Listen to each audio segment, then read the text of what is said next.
नमस्कार। बीए पंचम सेमेस्टर के लिए सबसे महत्वपूर्ण जो यूनिट है हिंदी के प्रथम प्रश्न पत्र हेतु काव्य प्रयोजन। काव्य प्रयोजन पर मैं संक्षिप्त में आपको थोड़ा बता रहा हूँ। काव्य प्रयोजन बहुत ही सीधा इसका तात्पर्य है। आप एक सीधी पहली ही पंक्ति अगर ये लिख देते हो तो आपका उत्तर गुणवत्तापूर्ण हो जाता है।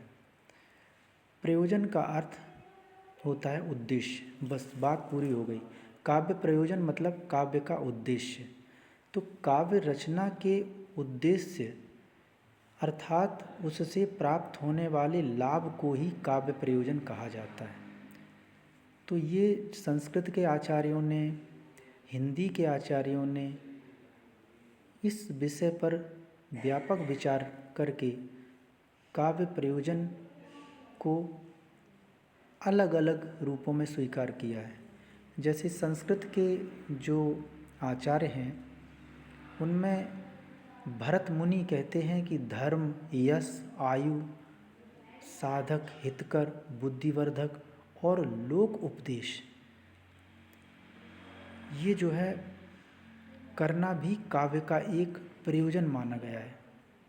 तो इन्होंने जो है काव्य के प्रयोजन के अंतर्गत धर्म, यश, आयु साधक, हितकर, बुद्धिवर्धक और लोक उपदेश माना है। भामा ने काव्य प्रयोजन के रूप में पुरुषार्थ चातुष्ट अर्थात धर्म, अर्थ, काम, मोक्ष और कीर्ति, प्रीति और समस्त कलाओं का ज्ञान ये काव्य प्रयोजन माने हैं। इसी तरह से कुछ विशेष विद्वानों का ही मैं यहाँ कोट कर रहा हूँ। जैसे मम्मट ने कहा है काव्यम यशसे अर्थ कृते व्यवहार विदे स्वेतर क्षतये श्रद्धा परिनिवृत्तये कांता सम्मित उपदेश युजी। तो मम्मट ने जो काव्य प्रयोजन माने हैं वो यश प्राप्ति, अर्थ प्राप्ति, व्यवहार ज्ञान, स्वेतर अर्थात रोगनाश, परमानंद की प्राप्ति, रसास्वाद और कांता सम्मित उपदेश मतलब स्त्री की तरह जो कोमल इस तरह के उपदेश ये मम्मट ने काव्य प्रयोजन माने हैं। अब ये मम्मट के काव्य प्रयोजन तो हो गए। कुछ जो है हिंदी के जो विद्वान हैं उन्होंने भी काव्य के अपनी तरह के प्रयोजन माने। तुलसीदास जी की ये पंक्ति बड़ी प्रसिद्ध है और काव्य प्रयोजन के रूप में इसको अवश्य कोट करना चाहिए। वो कहते हैं कि कीरति भनिति भूति भली सोई सुर सर सम सब कहाँ हित होई। स्वांता सुखाय भी उन्होंने एक जगह इसको कहा है, स्वांता सुखाय तुलसी रघुनाथ गाथा। लेकिन कीरति भनिति भूति भली सोई सुर सर सम सब कहाँ हित होई ये उन्होंने विशेष रूप से काव्य प्रयोजन माना है।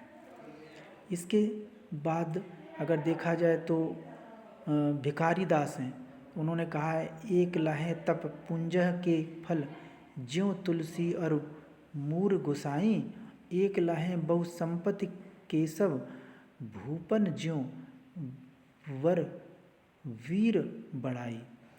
तो ये इस तरह से भिखारी दास ने भी काव्य प्रयोजन के रूप में अपने विचार को रखा है, भले काव्यात्मक रूप में रखा है। लेकिन यहाँ सबसे महत्वपूर्ण जो काव्य प्रयोजन अगर माना जाए तो प्रसिद्ध जो समालोचक हैं और सबसे शीर्षस्थ आलोचक हैं रामचंद्र शुक्ल। रामचंद्र शुक्ल कहते हैं कि काव्य का अंतिम लक्ष्य जगत के मार्मिक पक्षों का प्रत्यक्षीकरण करके उनके साथ मनुष्य हृदय का सामंजस्य प्रतिस्थापन है।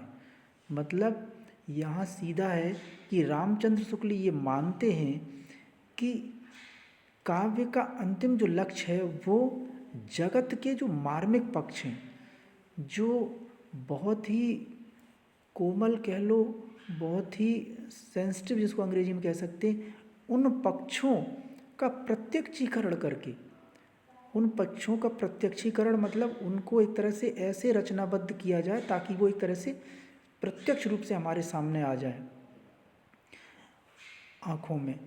उनके साथ मनुष्य का हृदय का जो तादात्म्यकरण है, हृदय का जो जुड़ाव है, वो जो है काव्य का प्रयोजन कहलाता है।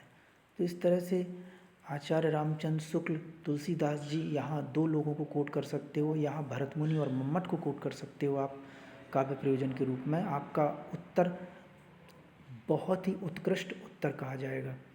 तो ये जो है, अगर इस तरह से अगर आपने काव्य प्रयोजन को लिख दिया, फिर काव्य प्रयोजन के रूप में आप फिर आगे अपने स्तर से अपनी भाषा में आप लिख सकते हो कि काव्य से जो है बहुत जो हमें ऊर्जा मिलती है।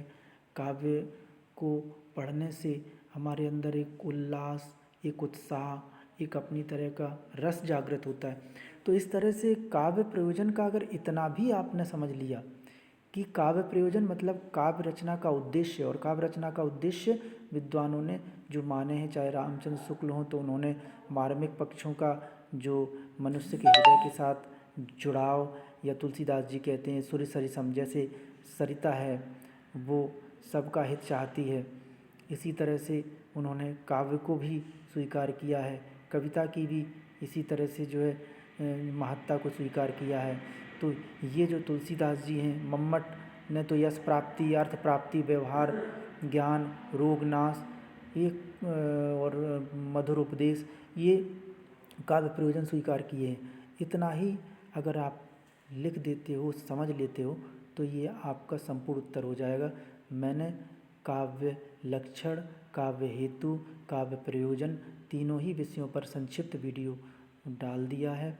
आप इसको देख लीजिए। परीक्षा में ये अनिवार्य रूप से आना है, ये 100% है कि ये परीक्षा में ये टॉपिक तो आने ही आने हैं, भले इसमें 2 आ जाएं, तीनों आ जाएं, 1 आ जाए।